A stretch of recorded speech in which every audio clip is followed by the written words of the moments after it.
For centuries, whispers of hidden wisdom have echoed through ancient texts, secret societies, and sacred symbols, a wisdom said to transcend religion, empire, and even time itself. In the early 20th century, a young man with no formal education and no credentials somehow uncovered it. His name was Manly Palmer Hall, and what he discovered connects forgotten rituals, lost civilizations, occult orders, and the very architecture of the human mind.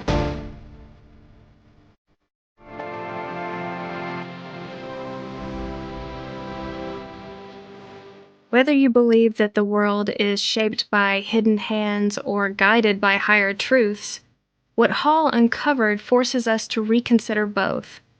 Hall's work asks a question that we can't ignore. What if the secrets of the past were never lost, only hidden in plain sight?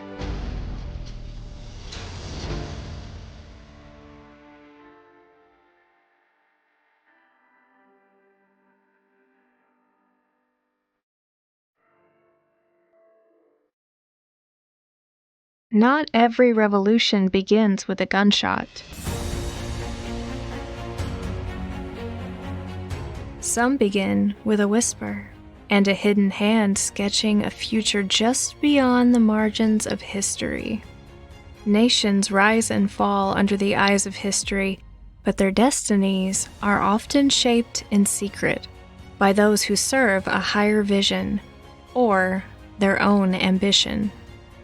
Manly P. Hall believed America was one such destiny, not an accident of politics, but the blueprint of an invisible order, a grand experiment. Some said the idea of a destined America was just romantic myth, but tucked in strange corners of history are echoes that suggest otherwise. A forgotten manuscript, a cryptic line of prophecy, all pointing to a future that may have been written long before it began.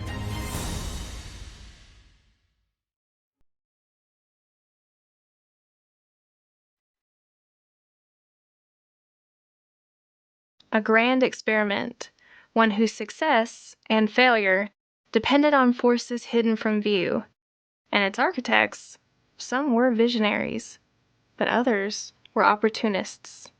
Hall believed the American continents were known long before Columbus, through fragments of wisdom passed between ancient cultures and preserved by esoteric schools of thought. To Hall, the idea that the New World was discovered by accident just didn't add up. He pointed to ancient sources, Egyptian, Greek, even Chinese, that hinted at lands far beyond the Western Sea. Not fables, he argued, but echoes of a forgotten history. Long before Columbus set sail, there were whispers in ancient texts about a land across the Atlantic, a place far to the west, beyond the known world. The Greeks called them the Hesperides, islands bathed in golden light, where the sun went to rest and a garden of wisdom grew. The Romans spoke of the Fortunate Isles, a paradise where souls found peace after death. Later came the tale of Atlantis, a civilization of great knowledge and harmony, lost to the sea. These weren't just myths, according to Hall. He believed they were symbolic references to a very real land, the American continent. Not merely a geographical discovery, but a spiritual inheritance. For Hall, America wasn't simply a political project. It was part of a continuum of sacred geography. It was a land long anticipated by the ancient initiates, hidden in allegory until the world was ready to act on its potential. He pointed to Atlantis not just as a lost land, but as a forgotten lesson, one that the Americas might be able to redeem if built with care. And in the stories of Avalon, the island of the seven cities, and other old world legends, Hall saw breadcrumbs, clues suggesting the Western lands were not only known to the ancient times, but protected for a higher purpose. This is where Hall's theory takes a turn. It's no longer just about forgotten maps and ancient myths, but about why this land mattered. To Hall, the Americas were chosen, and the people who founded it, some of them knew exactly what they were building. The Island of the Seven Cities is a Portuguese and Spanish legend from the 700s, a phantom island in the Atlantic said to be settled by bishops fleeing Iberia. They built 7 sacred cities and preserved ancient wisdom. Hall linked this myth to the idea that explorers, guided by secret knowledge, knew of the New World in advance, and that ecclesiastical orders quietly preserved this knowledge until the right time to act. Hall connected these stories, Hesperides, Fortunate Isles, Atlantis, to a deeper pattern, not mere fantasy, but a distorted memory, symbols for a land beyond the veil of ordinary knowledge. Columbus, Hall believed, may not have been starting from scratch. He may have had access to old maps passed down through mystery traditions, hidden in secret libraries.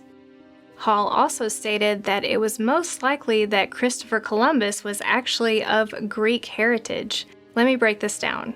Hall suggests that Columbus's original letters and notes contained Greek phrases or linguistic anomalies that didn't match his supposed Genoese origins. He questioned why someone born in Genoa would write primarily in Spanish, Latin, and sometimes in Greek, and why there was so little evidence of him writing in any Italian dialects. Also, there's a cult and mystical symbolism associated with this. Hall believed Columbus was not just a sailor, but an initiate of the secret knowledge, possibly connected to Greek mystery traditions. He positioned that Columbus may have had access to ancient maps or traditions handed down from Greek or Egyptian sources, preserved by secret societies such as the Knights Templar or their successors. Hall frequently argued that key historical figures were deliberately obscured or rewritten to serve the agendas of religious or political institutions. He believed the Catholic Church and monarchies preferred to portray Columbus as a devout Catholic explorer, rather than a mystically minded Greek linked to pagan or Gnostic traditions.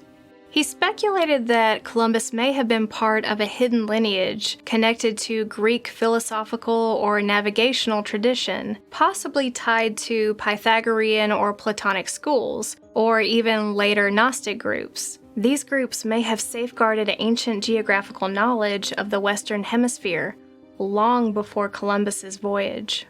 By the time European powers arrived, Hall believed the spiritual significance of the land had already been recognized and quietly safeguarded.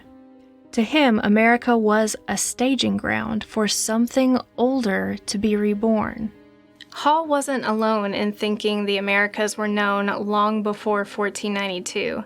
He pointed to scattered clues in the East, fragments from India and China that hinted at long-forgotten crossings of the sea. In Chinese records, a Buddhist monk named Huishen described a land called Fusang, a fertile place across the ocean, rich in fruit trees and strange customs. Some say he meant Japan, but others, like Hall, say that he may have reached the shores of America. And in India, ancient Vedic and Puranic texts spoke of sacred lands to the west, realms where the light of wisdom would one day be preserved. Hall believed these were symbolic references to the New World. In both traditions, there's a recurring idea that knowledge travels, that sacred wisdom doesn't die, it moves, and that when a spiritual center fades, another one quietly rises to take its place. Based on Hall's research, he developed a theory that the Greeks were most likely to have been the first of the other nations to visit the North American continent. He believed that evidence showed that they not only visited our shores, but explored the Great Lakes area. He pointed to archaeological evidence like the Newbury Tablet, a stone inscribed with unknown symbols, found in the late 1800s deep within Michigan's forests. Some claimed it bore markings that resembled ancient Greek or Phoenician. And then there's the Dighton Rock, a boulder in Massachusetts covered in petroglyphs. Its carvings have been linked to everything from Norse explorers to the ancient Greeks to the Phoenician seafarers. And in the Great Lakes region, Hall noted the ancient copper mines, massive operations thousands of years old, seemingly predating known indigenous activity at that scale. To Hall, the question wasn't whether visitors from across the sea had come here, but why? One of his theories was that either the Greeks or the Phoenicians could have been sourcing copper from the region for the Bronze Age economy. Rather than claiming absolute proof, Hall framed these as signs, patterns, and symbols pointing to forgotten knowledge. In lectures and writings, he often said, "Truth is not always proven by evidence, but by the harmony of ideas repeated across time." He emphasized that esoteric traditions preserve truths long before empirical science could verify them. Thus, to him, myths, maps, and even symbolic architecture offered clues to a larger reality. In Hall's own words, "It's nothing short of foolish to assume that the ancients lacked ships sufficiently seaworthy to navigate the larger oceans. The old civilization had constructed boats far larger and more seaworthy than any of the vessels used by Columbus. The Egyptians built ships large enough to have an orchard of fruit trees on deck, together with swimming pools and fountains stocked with live fish." The New World wasn't so new after all. To Hall, it was whispered about in myths, mapped in secret, and guarded not just by oceans, but by time itself. Manly P. Hall claimed there was more behind the founding of America than politics and rebellion. He believed in the presence of a hidden fraternity, a spiritual brotherhood whose origins stretch back through the ancient mystery schools. A silent order known only by their alleged purpose. Hall named this group the Order of the Quest. Sounds like a nice idea, doesn't it? A sort of patriotic fairy tale. But what exactly made Hall draw the conclusion that such an order could really exist? But Hall didn't claim to have uncovered an official secret society. What he saw was a pattern, certain ideas showing up again and again across history. He believed that there was a group, or maybe a loose network, of thinkers, builders, and initiates who shared a common goal: to protect and carry forward ancient wisdom. Not by force, but through influence, through design, through symbols and ideas woven into the foundations of our culture.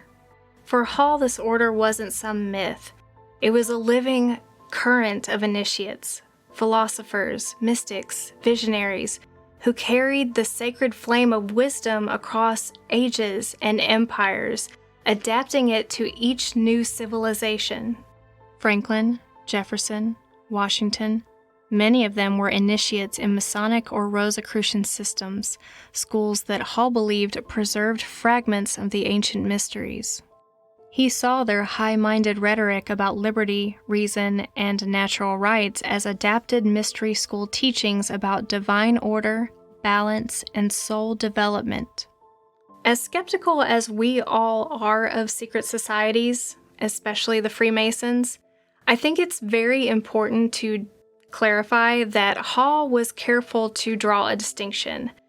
Not all Masons were initiates, and not all initiates called themselves Masons. The true members of the Order of the Quest could belong to any faith, any background. What mattered was their inner vision. The layout of Washington, D.C. includes pentagrams, compass and square alignments, and solar axes, all of which Hall associated with initiatory symbolism. The unfinished pyramid and the Eye of Providence were not just decorative in his eyes, they were intentional signals from a society that knew the Hermetic arts.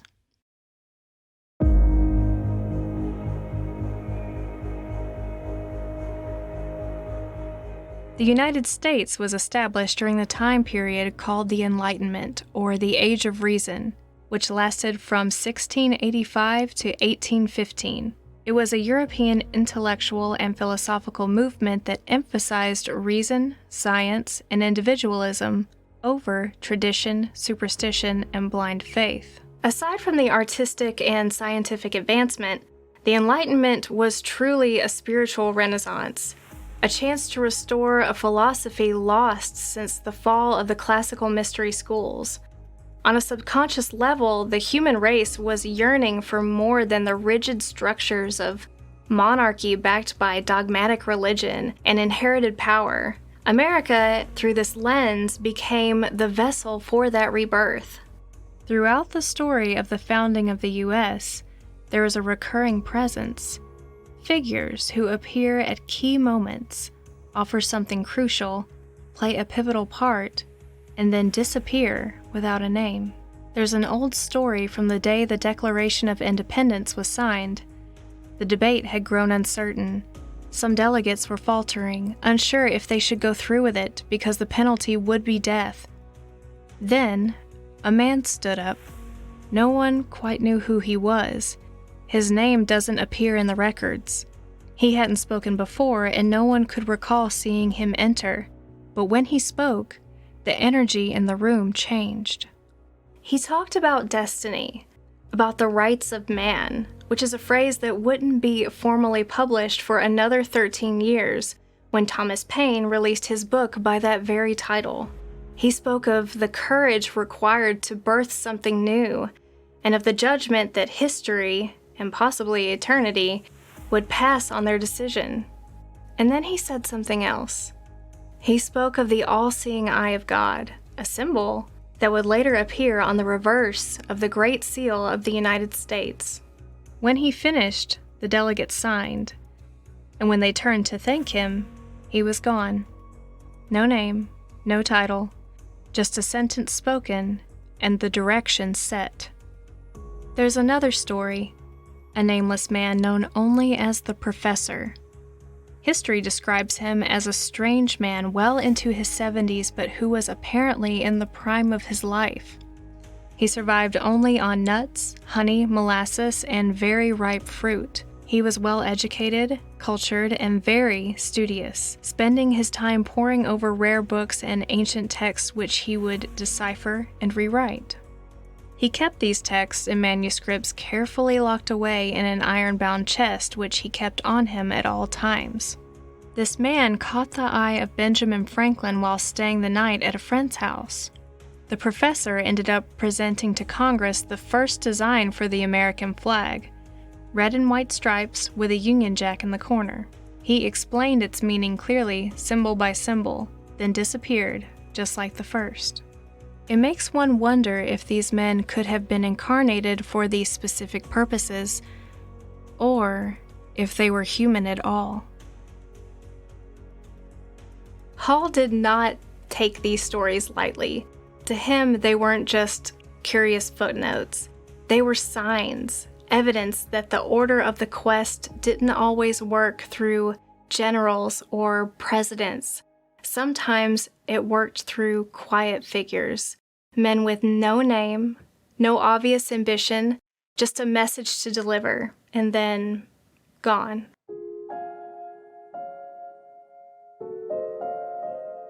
Hall saw symbolic patterns, especially in the architecture and the language of the Founding Fathers, that matched principles taught by the ancient mystery schools.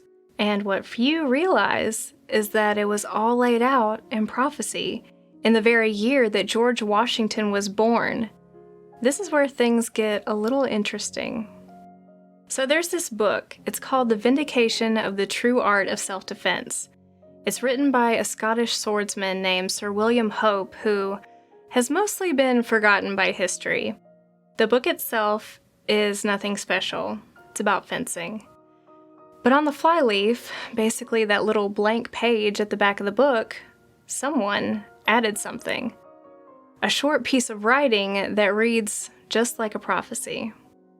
The document foretold a time when kings shall fall into dissolution, and tyranny shall poison the old world. But beyond the Atlantic, it said, a new power would rise, one founded not on bloodline but on liberty, not on conquest but on enlightenment.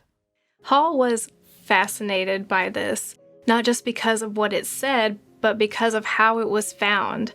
A lone prophetic text hidden in a book on swordplay, published in the exact year that George Washington, the central figure of the American founding, was born.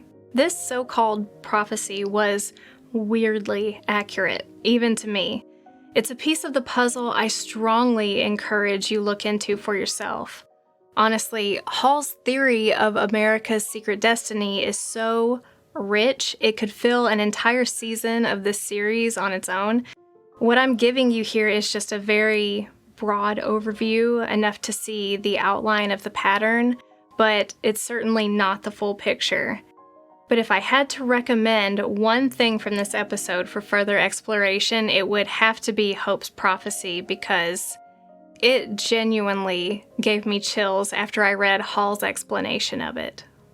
To Hall, this prophecy was one more thread in the tapestry, a quiet sign that the American experiment was part of a greater design. And even if the prophecy had no official name and no wide readership, its message echoed everything Hall suspected based on his decades of research. It's moments like these, the prophecy in 1732, the symbol etched into stone, that makes it tempting to see America's founding as divinely choreographed. And maybe it was. But if there was a sacred plan, it still had to be carried out by people. And people, no matter how noble their intentions, are still human.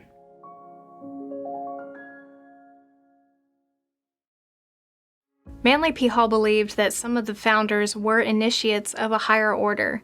They carried forward an ancient light. But he never claimed that they were infallible. Even those touched by the current of the Order of the Quest could stumble. Take George Washington, revered as a living symbol of the American ideal. His legacy is that of someone who was disciplined, stoic, seemingly carved from marble. He may have been guided by a higher purpose, but even he wasn't above critique, and no one knew that better than Thomas Paine. In 1796, Thomas Paine, once the voice of the American Revolution, and another highly regarded by Hall as an initiate of this order, penned a public letter attacking Washington's character. Paine accused him of betraying the very ideals they had fought to establish. The greater the figure, the harder the fall. And when Washington fell, at least in Paine's eyes, he didn't fall quietly. The turning point? Paine's imprisonment in France during the Reign of Terror. He had been an honorary citizen of the United States, a champion of liberty abroad, but when the guillotine came for him, the country he helped found, and its most powerful figure, did absolutely nothing. In his 1796 letter, Paine wrote, "You have slept in tranquility while the world around you was convulsed." He accused Washington of hypocrisy, political cowardice, and personal betrayal. The world will be puzzled to decide whether you are an apostate or an impostor, whether you have abandoned your good principles or whether you ever had any. Thomas Paine reminded everyone of something essential. Even the most revered can waver. Thomas Jefferson, for example, showed a similar kind of hypocrisy. He famously wrote, "All men are created equal," while simultaneously owning 100 slaves. But sacred visions don't protect against human nature, and the greater the potential, the more tragic the fall. Benjamin Franklin was a man of paradox, a founder, a Freemason, a philosopher, and also a figure surrounded by rumors that rarely make it into textbooks. He was known for fathering illegitimate children, mistresses, and spent years in France indulging in a social life that was anything but puritanical. But beneath the charms and invention was a deeper current. Franklin was not just a Mason, He was a master Mason with ties to Rosicrucian philosophy and secret societies throughout Europe. In 1998, at his London home, they uncovered the remains of at least 10 human bodies buried beneath the floorboards, most of which were children. There were over 1,200 human bone fragments within a small area around 1 meter in diameter. Was it just a medical experiment or something more ritualistic? Some claimed it was evidence of occult practices or even links to a satanic cult, but no official explanation ever fully resolved the mystery. Hall admired Franklin's mind, but even he might have wondered who or what Franklin was truly serving.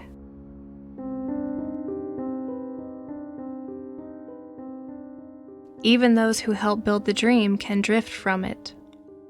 He reminded us that no man, however honored, is above being held to account.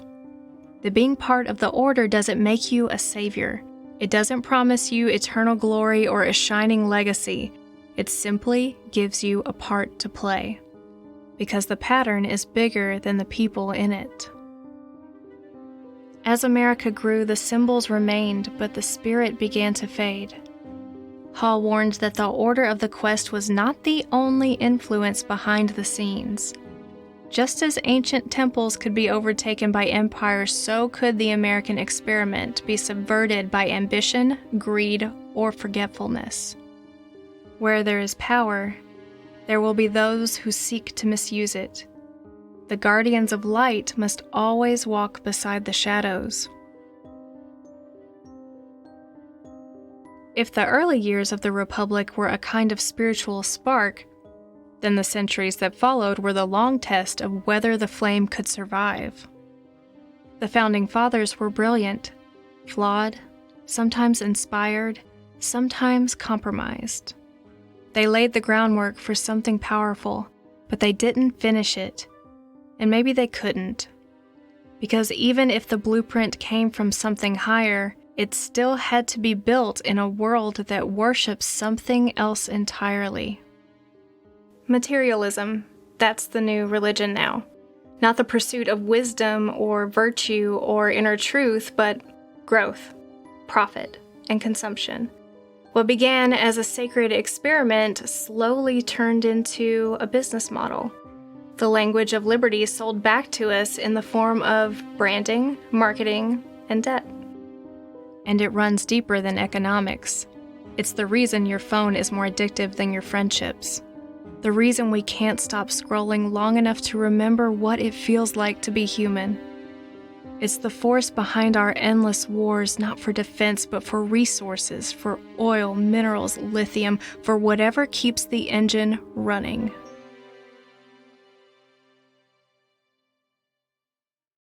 And Hall saw it coming. In his follow-up book, America's Assignment with Destiny, he shifts from mythic origin stories to a much harder truth, that power, without principle, devours itself. Hall warned that even the most sacred ideals, liberty, reason, enlightenment, could be hollowed out. Symbols don't lose their meaning all at once. They're slowly repurposed, until what once pointed towards awakening begins to serve something else entirely. In America's Assignment with Destiny, Hall no longer writes as the idealist who sees a sacred pattern unfolding, but as a philosopher who fears we've already broken it. He warns that materialism isn't just a distraction, it's a disease of the soul. A great civilization is not conquered from without until it has destroyed itself from within. That line was written in the shadow of World War II, but somehow it feels even more true today. Hall truly believed that America had been given something rare, not power for its own sake, but a spiritual opportunity, a chance to model what happens when wisdom, freedom, and responsibility work together. But instead, we built an empire of consumption, an empire of spectacle. We worship the market, We outsource our values. We call it progress even when we lose touch with ourselves. So where are they now? These stewards, these quiet figures of the order, the ones who were supposed to guide, uplift, and protect us. Are they still out there, watching in silence, waiting for the right moment to return? Or have they fallen too, like the temples they once served? Maybe they never left. Maybe they're hidden in plain sight, not as politicians or generals, but as artists, teachers, healers, or builders, still carrying the current forward, even if the world is having a hard time remembering how to listen. And maybe that's the final secret, that the destiny Hall saw was never about a nation.